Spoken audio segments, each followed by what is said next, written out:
ಈ ಮೂಡ ಇರ್ಬೋದು ಇದ್ರದಿರ್ಬೋದು ಇವೆಲ್ಲನೂ ಕೂಡ ಬಿಜೆಪಿ ನಾಯಕರನ್ನ ಬೆಳೆಸಲಿಕ್ಕೆ ನನ್ನ ನೀವು ಏನು ಮಾಡ್ತೀರಾ ಸರ್? ನಿಮ್ಗೆ ಬೇಕೇ ಇದು ಅಷ್ಟೇ ಮಾತ್ರ ಹಾಕ್ತೀರಾ, ನಾನು ಹೇಳೋದು ಹಾಕೋದೇ ಇಲ್ಲ.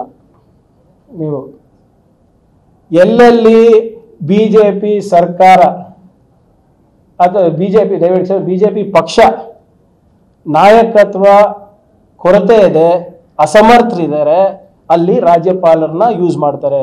CBI, IT, ED and governor. ಈ ವಾಲ್ಮೀಕಿ ನಿಗಮ ಹಗರಣದಲ್ಲಿ ED ಅಫಿಷಿಯಲ್ಸ್ ಏನು ಹೇಳ್ತಾರೆ, ನಮ್ಮ ಸರ್ಕಾರಿ ಅಧಿಕಾರಿಗಳಿಗೆ CM ಹೆಸರು ಹೇಳಿ, DCM ಹೆಸರು ಹೇಳಿ, ಮಿನಿಸ್ಟರ್ ಹೆಸರು ಹೇಳಿ ಅಂತ ಹೇಳಿಲ್ವಾ? ಅದಕ್ಕೆ ದೂರ ದಾಖಲೆ ಆಗಿಲ್ವಾ? ಈಗ ಅದು ವರ್ಕೌಟ್ ಆಗಿಲ್ಲ ಅಂದ್ಬಿಟ್ಟು ರಾಜ್ಭವನಿಗೆ ಹೋಗಿದೆ. ಇದು ರಾಜ್ಭವನಲ್ಲಿ ನಿಮ್ಗೆ ಗೊತ್ತಿದೆ, ಕಾನೂನು ಪ್ರಕಾರ ಇವರೇನಾದರೂ ನಮಗೆ ನಮ್ಮ CMಗೆ ನೋಟಿಸ್ ಕೊಟ್ಟಿದ್ದಾರೆ, ಕರೆಕ್ಟ್ ರೀತಿಯಾಗಿ ಪ್ರೊಸೀಜರ್ ಫಾಲೋ ಮಾಡಿದಾರ? ಯಾವುದೇ ತನಿಖೆ ಸಂಸ್ಥೆನೂ ಕೂಡ ಎಂಡೋರ್ಸೇ ಮಾಡಿಲ್ಲ. ಇವರೇ ಕನ್ಕ್ಲೂಷನ್ಗೆ ಬಂದ್ಬಿಟ್ಟು ಗಿಲ್ಟಿ ಆಸ್ ಚಾರ್ಜ್ಡ್ ಅಂದ್ಬಿಟ್ಟು ಕೊಟ್ಬಿಟ್ಟಿದ್ದಾರೆ. ವಿತಿನ್ 10 hours ಒಬ್ಬ RTI ಆಕ್ಟಿವಿಟ್ಸ್ ಬಂದು ಕೊಟ್ಟ ತಕ್ಷಣ ನಮಗೆ ಇವರು ಪರ್ಮಿಷನ್ ಕೊಡ್ತಾರೆ ಅಂದರೆ ಮ್ಯಾಲಿಫೈಡ್ ಅಲ್ವಾ? ಸೊ ನೀವೇನು ಹೇಳ್ತಾ ಇದ್ದೀರಾ, it is to they are using governor's office to groom leadership in the state.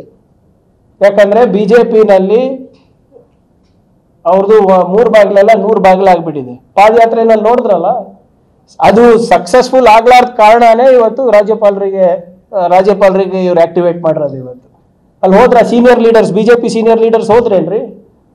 ಅದಕ್ಕೆ ಯಾಕೆ ಹೋಗಿಲ್ಲ? ಅದಾದ್ಮೇಲೆ ಅವ್ರದೇ ಒಂದು ಸಪ್ರೇಟ್ ಬೆಳಗಾವಿ ಅಧಿವೇಶನ ನಡೆಸ್ತಾರಲ್ಲ ಬಿಜೆಪಿ ತಂಡದವರು. ಬೆಳಗಾವಿನಲ್ಲಿ ಇನ್ನೂ ಒಂದು ಮಿನಿ ಬಿಜೆಪಿ ಅಧಿವೇಶನ ನಡೀತಲ್ಲ, ಅದ್ರ ಬಗ್ಗೆ ಹೇಳ್ತಾರ? ಆಮೇಲೆ ಇವರೆಲ್ಲ ನೈತಿಕತೆ ಬಗ್ಗೆ ಇಷ್ಟು ಮಾತಾಡ್ತಾ ಇದಾರಲ್ಲ ಬಿಜೆಪಿ ಅವರು, ನೈತಿಕತೆ ಬರೇ ಸಿದ್ದರಾಮಯ್ಯ ಅವರಿಗಿರ್ಬೇಕು, ನಮಗಿರ್ಬೇಕಾ?